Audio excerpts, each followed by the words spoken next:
VCY America presents Crosstalk, a nationwide call-in program discussing issues that have an effect on our families, our communities, our churches, our nation, and our world. Crosstalk, an opportunity for you to voice your concerns for biblical principles.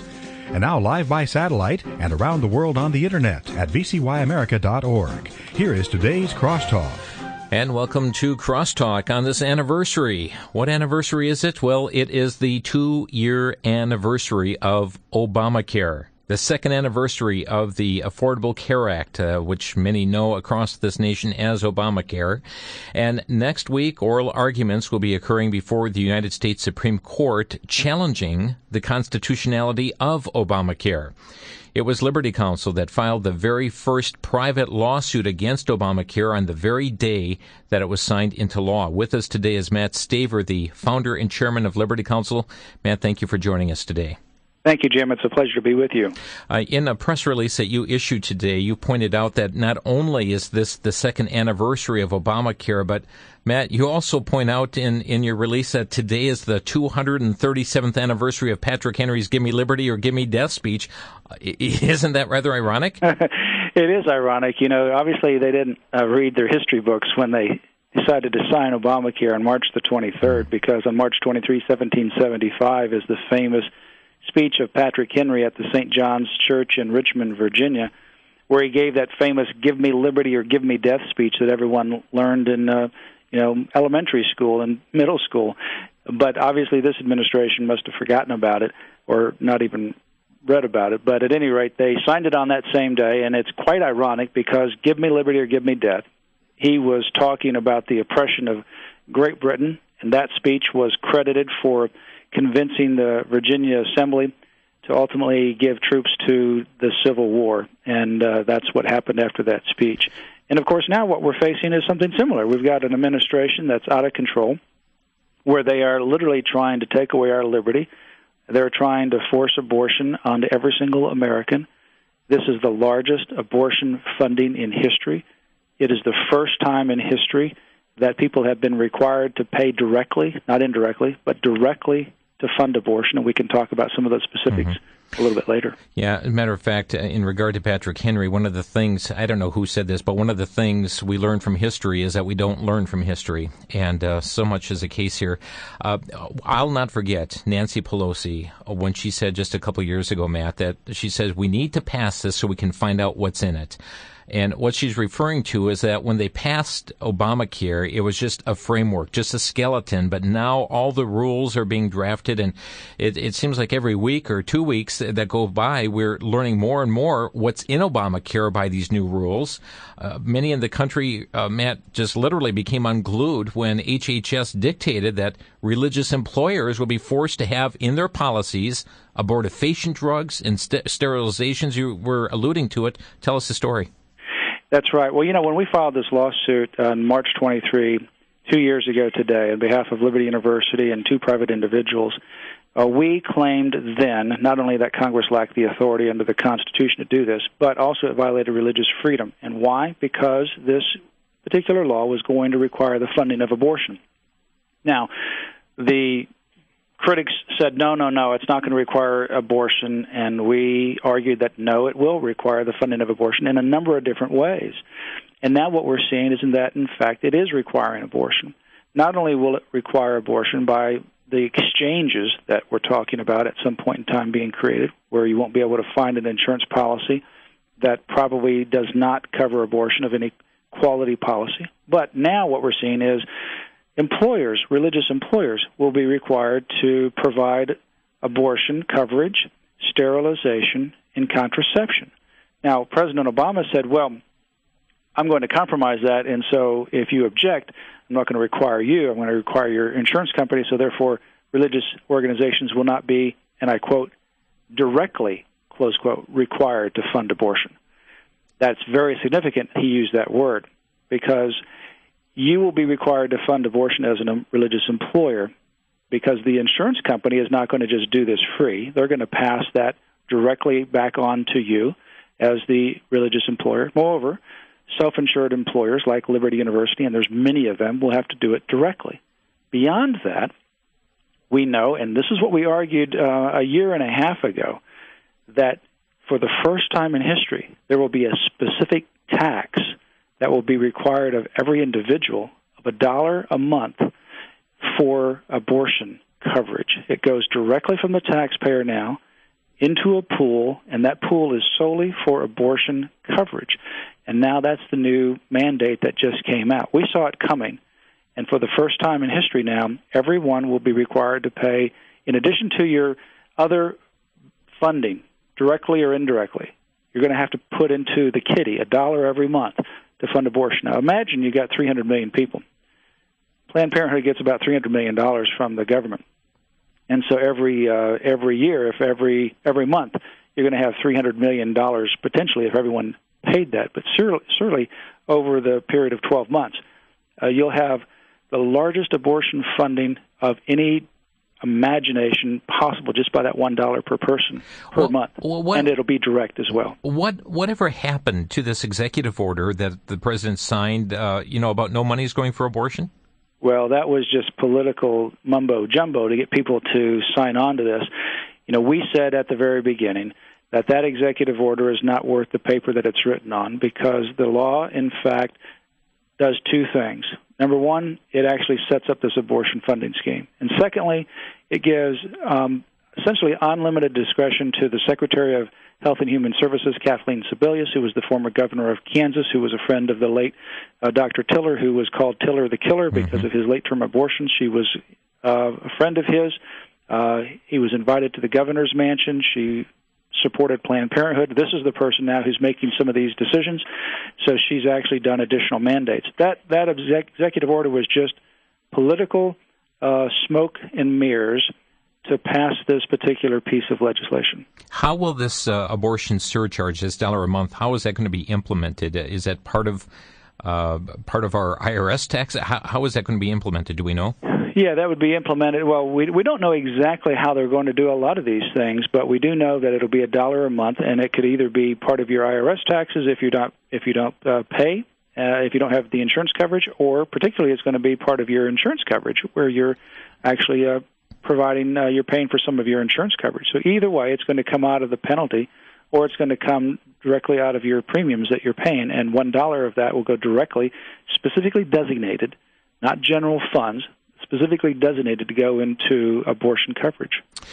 Last Friday, the Obama administration announced some new rules that now would require colleges and universities to provide their student health care plans covering female students in the U.S., that they have to include coverage for free voluntary sterilization surgery, and then also said that further women of college age who don't attend college, don't attend school, they also will get this free sterilization coverage, whether they're insured through an employer, their parents, some form of government-subsidized plan. Matt, how much further is this going to go? Well, what we have is a president and an administration that he has gathered that is the most radical, ideologically driven administration in American history. And the ideology is very much pro-abortion and pro-homosexual rights, and that trumps everything. It seems to trump the economy, it trumps national security, of all the myriad of things that the president and the administration could be working on to make America a better place, to bring more jobs and so forth. They're working on these kinds of micromanagement things to push a very radical agenda that is anti-life and anti-liberty. And it's to not just satisfy the radical fringe that supports this administration, but it is to satisfy the ideology that comes with this administration. It is part and parcel of what they believe and who they are. And so in terms of where this end is, nothing should shock anybody at this stage in terms of where this will be going. But it is in-your-face forced abortion funding, in-your-face forced homosexuality, and in your face, a deconstruction of moral principles. Now, the White House has really dug their heels in. The press secretary is saying, too, we're not going to budge on this HHS mandate. Do you anticipate, will there be any legal action against some of these rules that are being drafted? Well, there are some legal actions that have already been filed. Now, Liberty Counsel, we filed our lawsuit, like I said, 2 years ago, and we already raised our First Amendment free exercise clause claim So we're not going to file another action until the Supreme Court actually makes its ruling in June. Oral argument, of course, begins next week. We filed 2 major briefs at the Supreme Court. And the Supreme Court will ultimately hear the case next week, decide the case probably by the end of June. At that point in time, if they strike down the individual mandate, as an example, all of these mandates go. I mean, they all just simply go, except for the employer mandate. The employer mandate could possibly stay if the court just strikes down the individual mandate and allows the rest of the law to stand, which I don't think they can. If they strike down the individual mandate and then allow the rest of the law to stand, then our case comes up, Liberty University, because we're the only ones that have the employer mandate as a claim that is pending. If the court strikes down the individual mandate and says you can't sever it out, which I believe is what they should do, then the whole law topples, and then all these other complaints and the HHS mandates, they all fall by the wayside. Now, this is an unprecedented amount of time, isn't it, that the Supreme Court's going to deal with this issue? Yes. In fact, most of the cases are given only 1 hour, 30 minutes per side. That is typical. Not in modern history, not in a number of decades have we had anything approaching 6 hours. And what they're going to do is they'll have 2 hours essentially each day, Monday, Tuesday, and Wednesday, for a total of 6 hours. That's literally unprecedented in modern history, and I think the reason is because this case is so vitally important, and the justices understand that.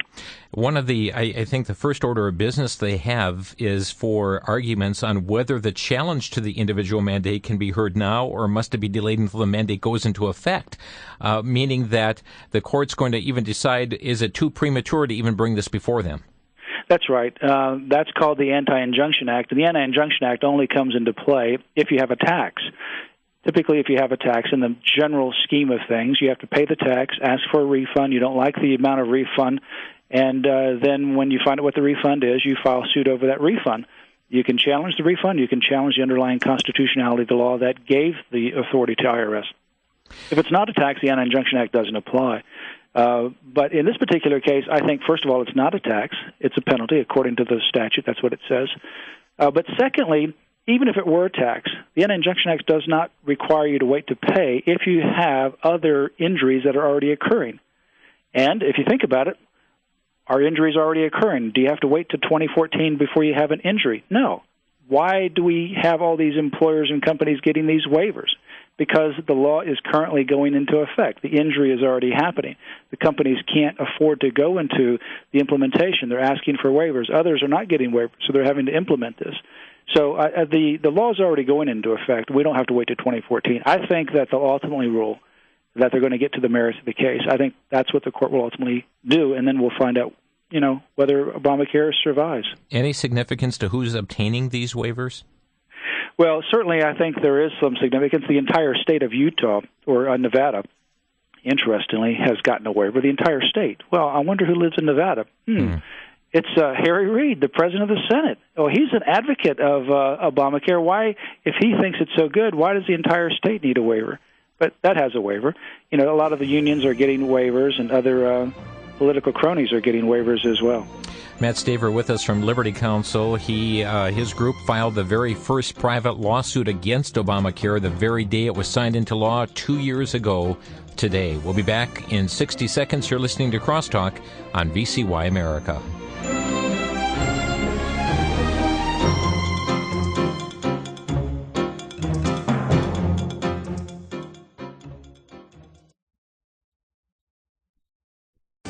Back to Genesis with Dr. John Morris, scientist and creation seminar speaker with the Institute for Creation Research.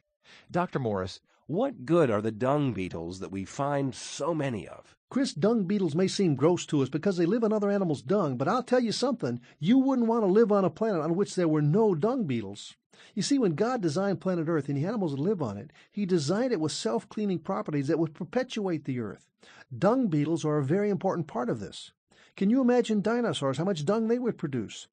Of course, beetles are ubiquitous and of many shapes and varieties. They fill the environment, not only cleaning it, but providing food for many of the other animals. It's no wonder that God called the earth very good in the beginning. It's been cursed and flooded since then, but it's still a marvelously designed, self-protecting creation.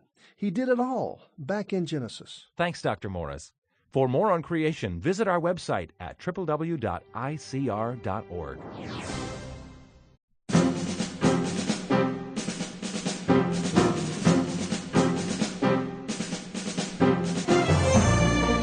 Yes, today is the second anniversary of Obamacare here in the nation, and it's significant that next week arguments are going to be heard before the United States Supreme Court.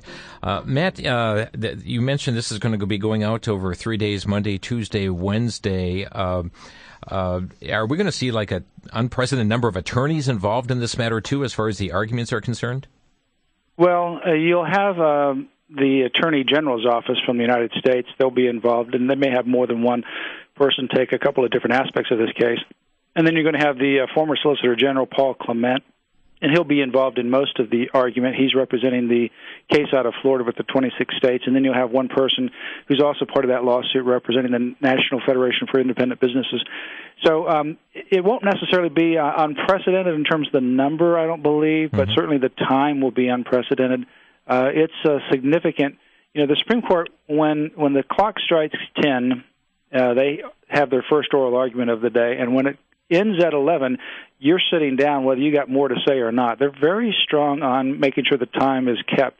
And so for them to then expand beyond that hour and then to actually do it 6 times longer than the average argument or the normal argument is just really unprecedented. Do you believe Justice Elena Kagan should recuse herself?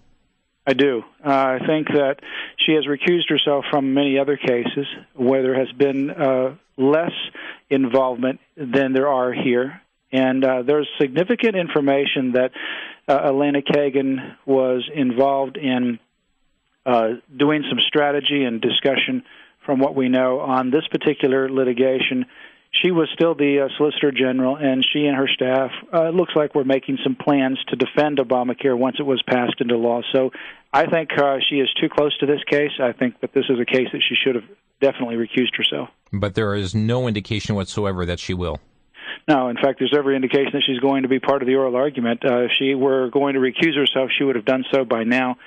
She would have not taken part in the grant of review, and she wouldn't have taken part in any aspect of it so far, and she has. So no indication that she's going to recuse herself, and right now there's no way to force someone to be recused. It's a voluntary situation under this current system that Chief Justice John Roberts has set up. He allows the justices to make those decisions, and typically they do the right thing, and they're very conscious about that, and Kagan has been very conscious about that. But on this particular case, it is very strange that on this case that she's sticking with it, especially with the information and the history that we know is taking place. Now, with the court hearing this next week, you mentioned that by the end of June, 90 days from now, you're expecting the court to render a decision. What are the implications of this, especially in this election year? Well, it's huge. Let's take one of the scenarios. The Supreme Court upholds Obamacare. Well, if that's the case, the problem is the precedent that it sets, because that means that if you've got the political will, you can pass not only Obamacare, and you've got the votes, you can pass anything else. In other words, you can force every single person in America to buy whatever you want to from the federal government's perspective. Now, that would, I think, ultimately result in a lot of people being energized and go to the polls. They would have to, obviously, significantly change the Senate and the White House in order to not only have the votes to repeal, but also to make sure that you wouldn't have a veto there as well. And that could happen. You could get rid of Obamacare that way, but the precedent still remains. The other possibility is that the court strikes down the individual mandate but upholds the rest of the law. That would ultimately cause the insurance industry to topple. There's 3 legs of Obamacare. The 2 are tried by 7 states, and 7 states have failed in those, and that is requiring coverage for pre-existing conditions, which puts more pressure on the insurance companies to cover pre-existing conditions, and 2, eliminating insurance companies' ability to do what's called community rating system, in other words, to manage your risk. When you do that, you put more pressure on the insurance companies. 7 states tried that. 7 states failed. They repealed their law because the insurance companies couldn't exist, and they fled the state. The 8th state that came on board that added the 3rd leg was Massachusetts, the individual mandate. If you're going to put more pressure on the insurance companies financially, not allow them to manage their risk, then you got to put more people into the front door through mandatory coverage through the individual mandate.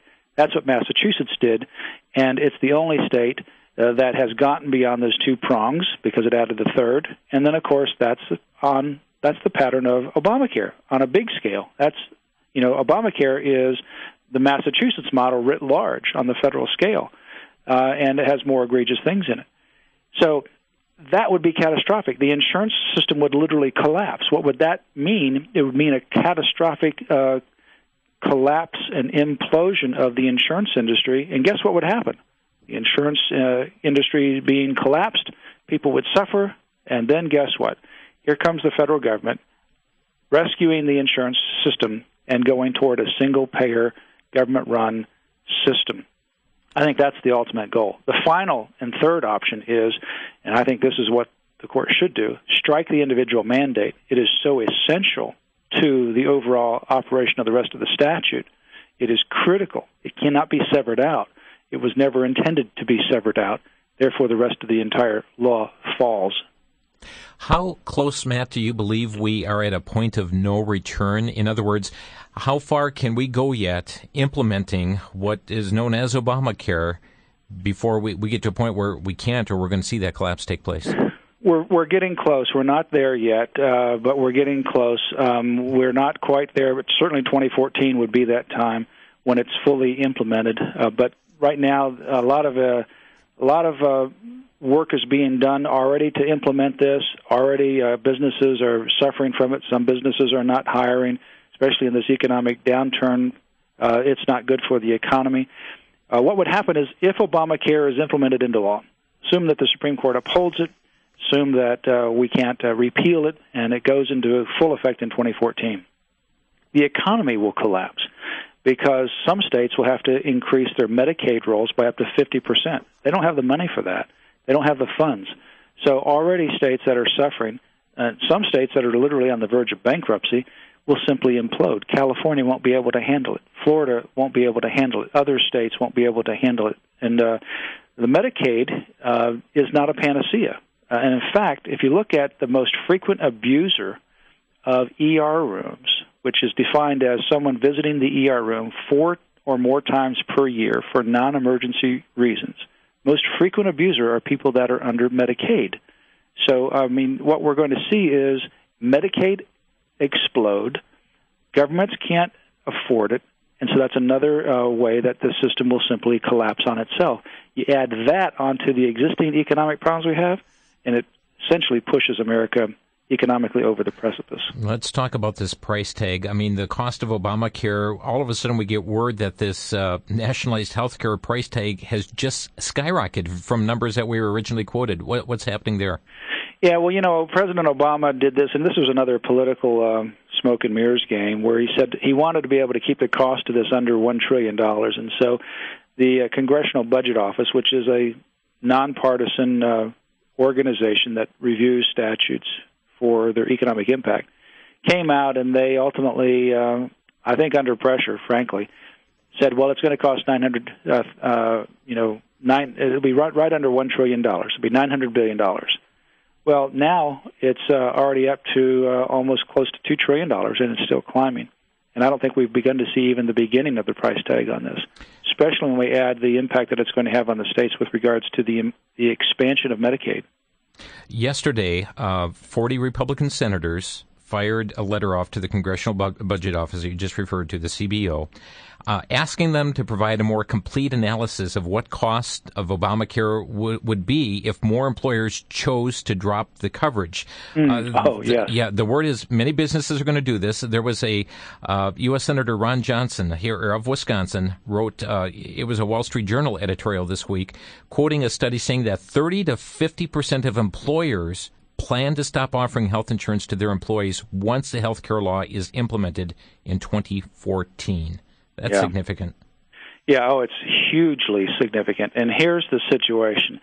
You go back to President Obama's campaign. He said that in 5, 10, 15 years, we will get to a single-payer universal health care system. That was the goal. It's never not been the goal. This is a temporary stopgap, but it is a temporary stopgap that actually gets you to that goal. If you look at the penalty in 2014 for individuals, as an example, that you'd have to pay for not having insurance versus having insurance, you would be stupid to actually buy insurance. Why not pay the penalty? Because it's a much smaller amount. And then when you get sick, go ahead and get your insurance coverage because you have to have your pre-existing conditions covered. That's the economic way to do it. Then for an employer, you look at, well, what's the cost of providing insurance under Obamacare? Because it's not just any insurance that will satisfy Obamacare. It's a very unique kind of insurance that will satisfy Obamacare, insurance that most of us don't even need or want. And so they will make the decision. It's cheaper for me as an employer to pay the penalty than to provide insurance. So people that are already getting good insurance will be dumped off the employer's insurance roll and pushed out into the market where they have to go get their exchange, and they're going to have to pay for it themselves. What will ultimately happen is the prices of will skyrocket. The cost of administering this will increase. And again, that creates a catastrophe. And who's going to come in and save the day? It's the federal government. How are they going to do it? Well, just like they did with GM. They're going to come in and bail out the insurance system because it's imploding. It can't support this.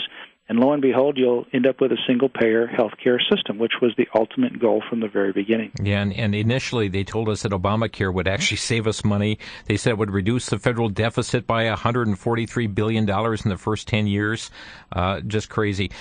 Matt, Kathleen Sebelius, she put forth a statement today in honor of this 2-year anniversary. But one of the things that caught my attention, she mentioned that this Affordable Care Act is reducing premiums and lowering cost. And as I read that, I said, I'm not sure what country she's talking about, but it sure isn't here in the United States. No, it's not. In fact, even if you look at Great Britain, they have a universal single-payer system, and now they realize it doesn't work, and they're trying to unwind that situation, and they're trying to figure out how they can come out of this single-payer universal system and go to more of a privatized system. Well, one other issue here before the break, and that is what happened to the House of Representatives yesterday.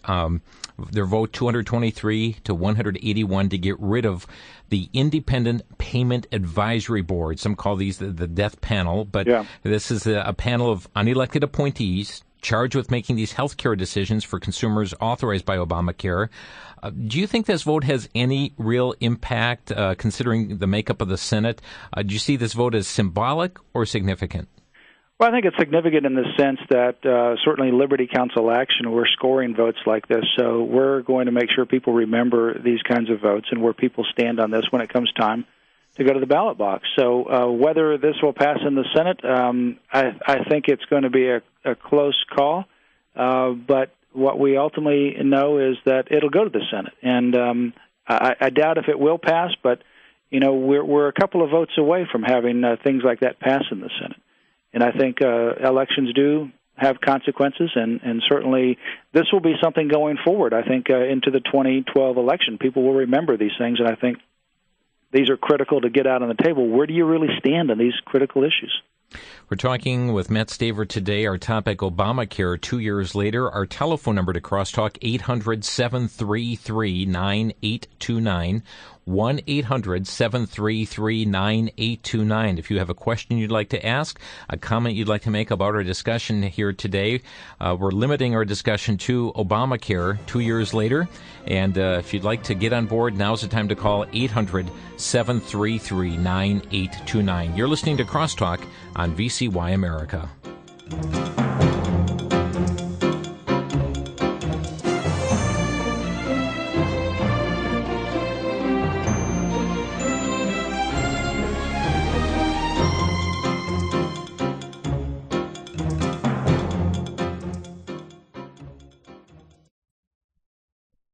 Most people think of Freemasonry as a secretive but benevolent fraternity. But what exactly is it?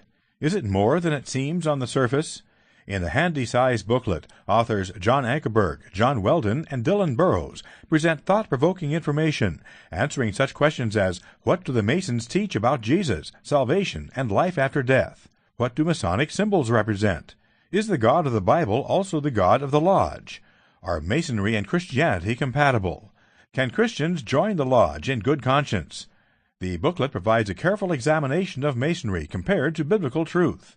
To obtain your copy of The Facts on the Masonic Lodge, send a donation of $8 or more to VCY America, 3434 West Kilbourne Avenue, Milwaukee, Wisconsin, 53208. To make your donation by phone, call 1-800-729-9829. That's 1-800-729-9829.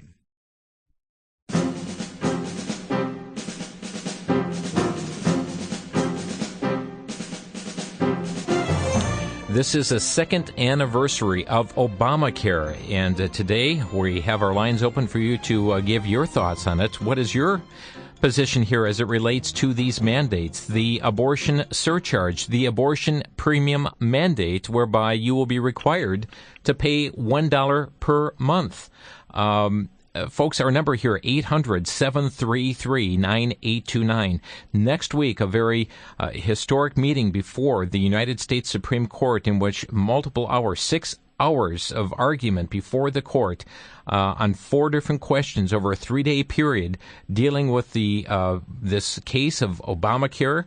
And the significance, folks, is huge as it relates to where this nation is headed in the future. Our number, 1-800-733-9829. Let's begin in Rock Springs. And Mark, go ahead. You're on the air. How you doing today? I guess I'm just curious. I was going through with my kids being in school and how our government's supposed to have checks and balances, and that we're supposed to have, the legislation that keeps track of the things that are being constitutional. And if they're going against the Constitution, forcing things on us, I mean, can't we go after the politicians for basically treason? I mean, they're going against it. They're supposed to uphold it, domestic or foreign, uphold our Constitution, and they're forcing stuff on us that, I feel like it's not in the Constitution. It's against it.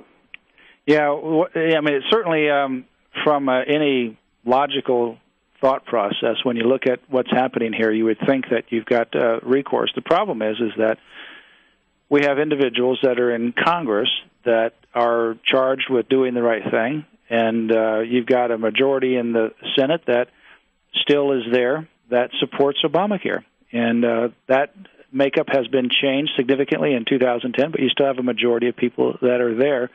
So they're not going to take any action to that effect, at least until you have another election coming up and have some more changes. Then you've got a Department of Justice that's operating under the direction of the president and the administration that is very much in support of Obamacare.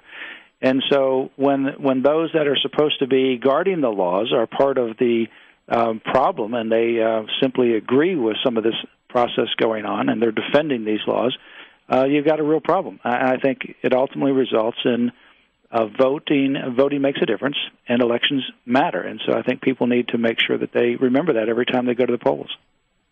Okay, thanks. Thank you, Mark. And, the constitutionality of it, that's why it's before the Supreme Court next week. And that's exactly right. Yeah, that's why, you have an unprecedented number of states that filed suit. And again, in addition to our private suit and some other suits. But, you have one case that's consolidated with 26 states, and that's the case that's being actually argued. Our case is pending that argument. It's at the U.S. Supreme Court now.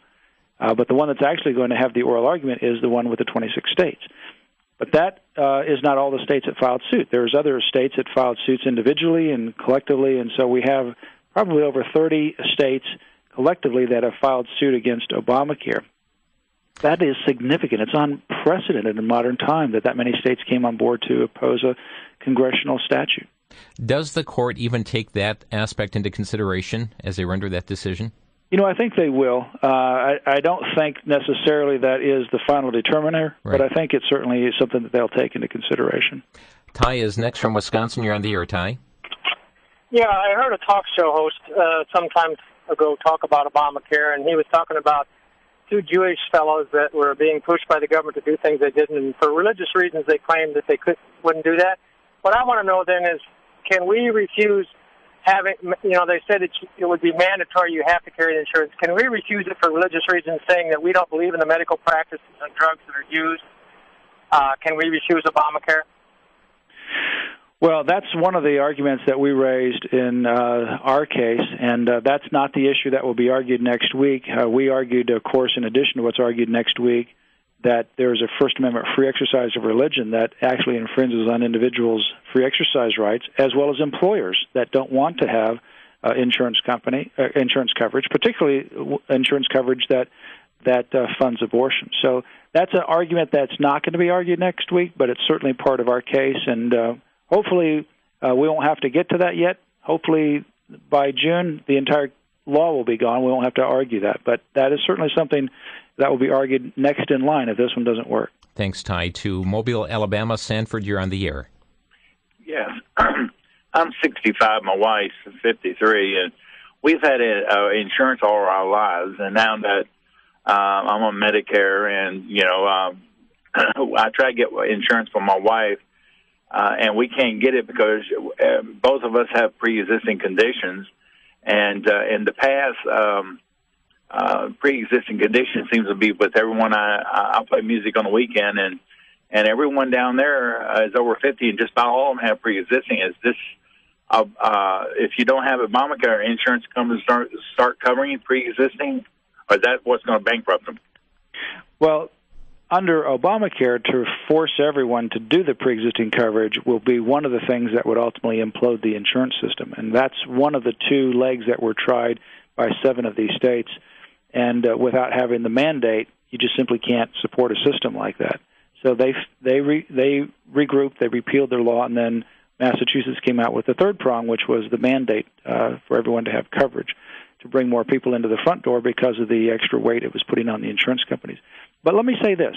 With regards to whether it's pre-existing coverage or it's the cost of insurance, I think everyone is in favor of having insurance coverage and medical treatment affordable and accessible. And those are two twin goals that we ought to have as a country and certainly individually in the states. Obamacare is not the way to do that. Obamacare is not really concerned with affordability or accessibility. It's concerned with something much greater, much more ideologically driven. If Obamacare, for example, was confirmed, and the legislators that passed this concerned with cost and providing, for example, cheaper prescription drugs, they would not have entered into the agreement with the pharmaceutical companies to pass this. They said to the pharmaceutical companies, if you support Obamacare, then we will not allow people to buy prescription drugs from, say, Canada, where you could buy cheaper prescription drugs of the same kind of quality. And so the pharmaceuticals, because of their economic interest, said, okay, that's a good trade-off. We won't oppose Obamacare because we want to have our medications at a higher rate. And so that was the agreement that they entered into. There are ways to reduce costs, to cover conditions, and to have health insurance affordable and accessible. For example, by having things where you can purchase insurance across the state lines. If I live in Florida and the insurance company has the best product and cheaper in California, I should be able to buy it from there. But under the current law, I can't. If I wanted to buy a prescription drug from Canada and it is half of the cost of what it would be at my local pharmacy, I should be able to do that. Under the current law, you can't. There's other ways you can give incentives to organizations and companies to cover pre-existing conditions as well. There's many ways that we could make our medical care more accessible and more affordable, but Obamacare is not the way to do it. Thank you, Sanford, for your call. Our number 800-733-9829. Matt Staver is with us, founder and chairman of Liberty Counsel. And next to Ann in Mississippi, you're on the air. Thank you for taking my call. Where can we go online to get a copy of this mandate for $1 a month? Well, you can go to Liberty Counsel's website, lc.org, and we have information on this. We've got our lawsuit there as well, but we also have it in some documents, and of course it's part of the recent HHS mandate. It's a new one that just came out within the last several weeks, but it's also embedded in Obamacare. In fact, if you go to an amicus brief, and I know you don't have one here, but if you go to a brief that was actually filed back in about a year and a half ago at the 11th Circuit Court of Appeals, that particular brief sets forth this $1 mandate that was coming. So this is what we have in Obamacare. Thank you. I think it's important that we get this information out. Yeah. Yes, I do. And here's the thing about it: you're not putting your money into a general fund. Some of it goes to a lot of other things that you might agree with, and then some of it may then trickle over here to abortion. That is happening in Obamacare, no question.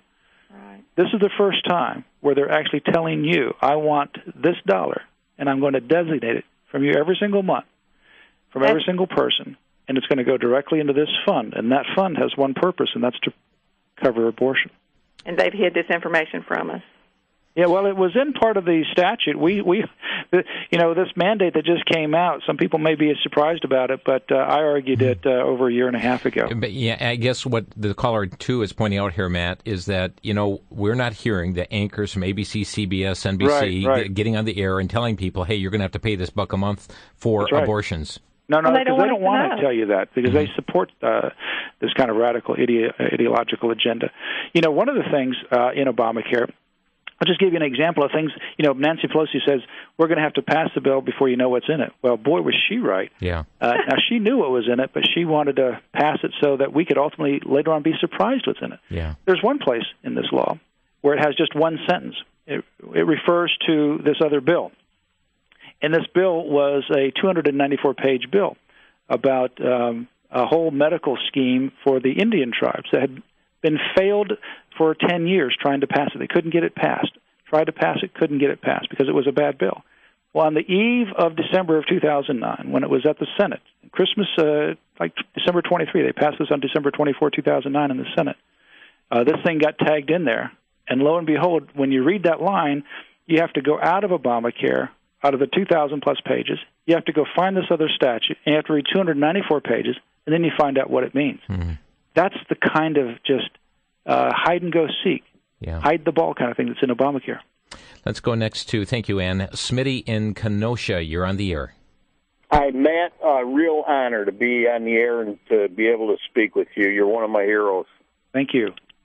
I just wanted to make a quick comment that I thank God for men like you and Sheriff Joe Ariparo down in Arizona who are bringing the truth to light. This battle is going to be pitched. This is a radically leftist ideology, and this fight is not for wimps. This is going to take true men of courage who are going to fight like they have nothing to lose. I think you're right, and I think this really is a fundamental fork in the road for America. And if we go down the road of Obamacare, we have a different America. There's no question about it. If the court were upholding that, we have a different Constitution. Constitution envisions a limited federal government. This would give an expansive, unlimited power to the federal government, which is just simply staggering. Thank you, Smitty. Appreciate your call here today. To the state of Oregon, caller, go ahead. You're on the air. Hello. I saw a woman on television who worked for Hillary Clinton, and she worked on Obamacare, and she said she patterned it after Romneycare.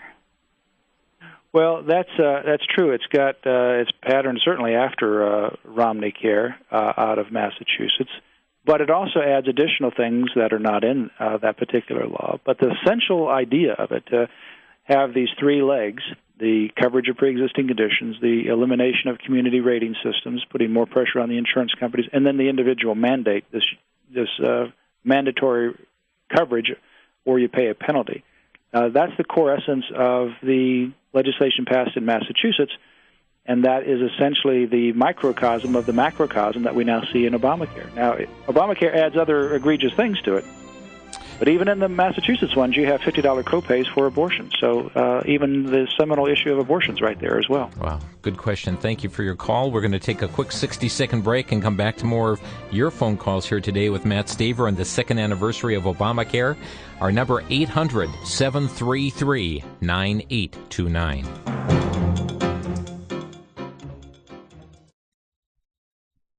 For the Worldview Weekend Minute, I'm Brandon House. Our website is worldviewweekend.com. As I study Romans chapter 1 and I look at the 5 signs or 5 consequences that God is removing his hand of protection from a nation, I think I see what's happening to America more clearly. One of the things I must be careful of is the sin or desire to place my family above what God desires for my family. God may very well want my children to live in a nation that is hostile to them so that they might seek him. I have to ask myself as a father, has the materialism of our nation made our children and grandchildren more likely to seek after God? Or are they materially satisfied and have need of nothing? If God desires persecution to come to our nation, to get the attention of our children and grandchildren, and to drive them to the cross, I pray for persecution. It's better to be persecuted in this life and come to salvation through Christ than to be comfortable in this life and to be tormented in hell for eternity. For the Worldview Weekend Minute, I'm Brandon House.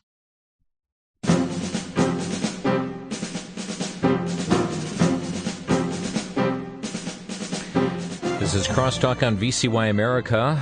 Yes, it's Obamacare 2 years later. Next week, oral arguments going before the United States Supreme Court. With us today is Matt Staver from Liberty Counsel. They filed the very first private lawsuit against Obamacare the very day it was signed into law 2 years ago today. Taking your calls here at Crosstalk at 800-733-9829. To South Carolina we go. Ruth, you're on the air. All right. I have what I feel is a unique question. My husband and I have convictions about how we should eat and everything, so we don't have medical problems. We are both in our middle to late 70s. We have never had medical insurance, never felt the need for it, don't feel the need for it now, even though we've been given, against our will, Medicare. We hardly ever use it. Would we be would we be forced to buy medical insurance, from Obamacare, even though we've never had it and didn't want it? Yes, and in fact, one of the people that we represent, one of the private individuals in our Liberty University versus Geithner, does not have insurance, and like you, wants to manage her own health care rather than, her health and health care rather than having Obamacare forced on her.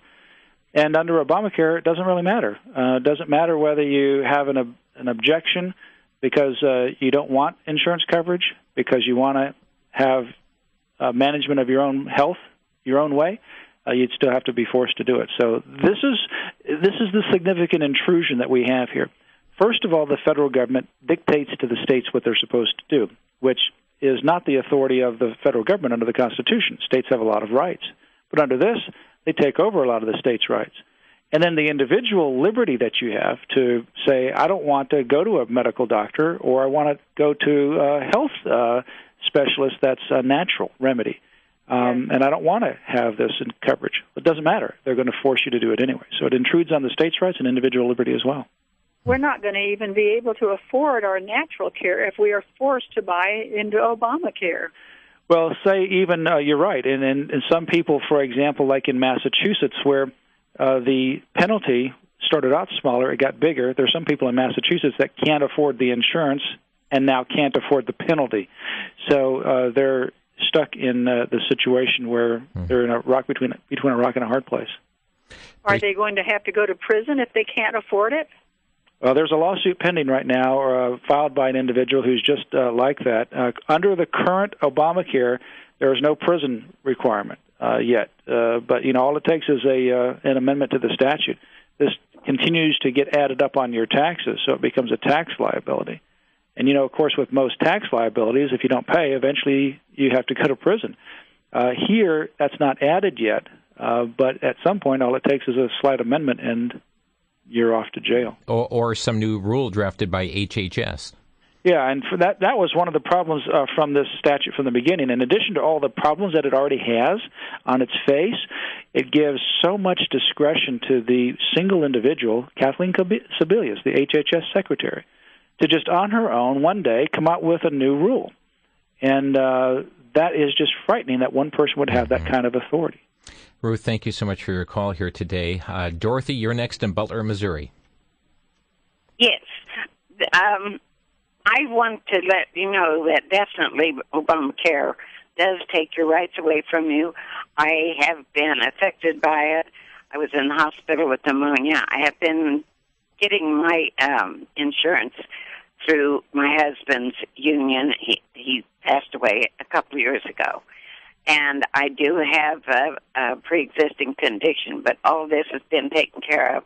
I've been getting the medication that I need for that pre-existing condition. I was in the hospital. Mm-hmm. Dorothy, do you have a specific question for Matt Staver here? Yes. Where are all of these Medicare special plans coming from? And I don't know how many I've had. Since I'm in low-income subsidy, they say I have gotten all sorts of plans. Nobody seems to really be able to give me actual information, and they all say they are not endorsed or connected with the U.S. government. What about, Matt, are we going to have a one-size-fits-all? Well, I think to some extent you have a one-size-fits-all with Obamacare, but with regards to that question, a lot of these are individual companies that are coming up with these these additional supplemental plans for Medicare. But Obamacare essentially does do a one-size-fits-all. And it gives you, the Secretary has the ability to write the script, so to speak, in terms of what kind of coverage you're supposed to have without any input or concern for you as an individual. Thank you, Dorothy. And our final call today from Fred. You're on the air, Fred. Yes, I believe the U.S. is the best country in the world. But my problem is, how could Canada have less problems with their health center system than we do? Oh, they really don't, Fred. Matter of fact, Matt, we have people coming to the U.S. from Canada, don't we? Yeah, that's right. I mean, if you're looking at Canada, for example, for those minor things, then that's one thing. If you're looking at for major surgeries or ailments or conditions, then people flee Canada because you can't get the kind of treatment there. It's the same thing that's happening in Great Britain. In fact, it's actually called medical tourism. And it's just like, say, Medicare. If you're under Medicare and you voluntarily accept it, and you have a Medicare doctor, even if you are able to private pay because your Medicare won't cover it, the doctor can't do it. It's illegal under Medicare if they're under Medicare. Well, you have a universal system like in Canada or Great Britain, and you can't get treatment because the lines are long, and they're very long. You can't get specialized treatment, which often happens. If you have the money to pay, you can't pay. It's illegal to do it. So you have to flee the country, or what they call medical tourism. You have to take off to another country to get the medical care. So what we have right now in Canada are people coming to the United States and other places to get a medical treatment because they can't get the treatment that they need in Canada or Great Britain. Thank you, Fred. Matt, as we've talked about all the issues here, next week the Supreme Court hears this case. Talk about the importance of our listeners praying next week for the court. Yes, we need to pray for the court. We've got 9 justices that will hear this case beginning on Monday, Tuesday, and Wednesday. At the end of next week, Thursday or Friday, they'll get together. They'll be in a room. They'll vote as to which way they ultimately vote, and from there, their decision will start to be written by these justices, and it ultimately be decided and coming down by June. So next week is critical. Right now, we ought to be able to get America together on its knees and to pray for these important decisions and for the future of America. Matt Staver with us from Liberty Counsel. Thank you so much for being with us today and even being involved in filing that very first suit against Obamacare 2 years ago today. Thank you. My pleasure. Folks, again, keep this matter in prayer. The Supreme Court justices, as Matt stated, 1 week from today will be meeting together and making their decision, then writing the opinion, even though we won't find out about it until late June. Thanks for joining us today here on Crosstalk.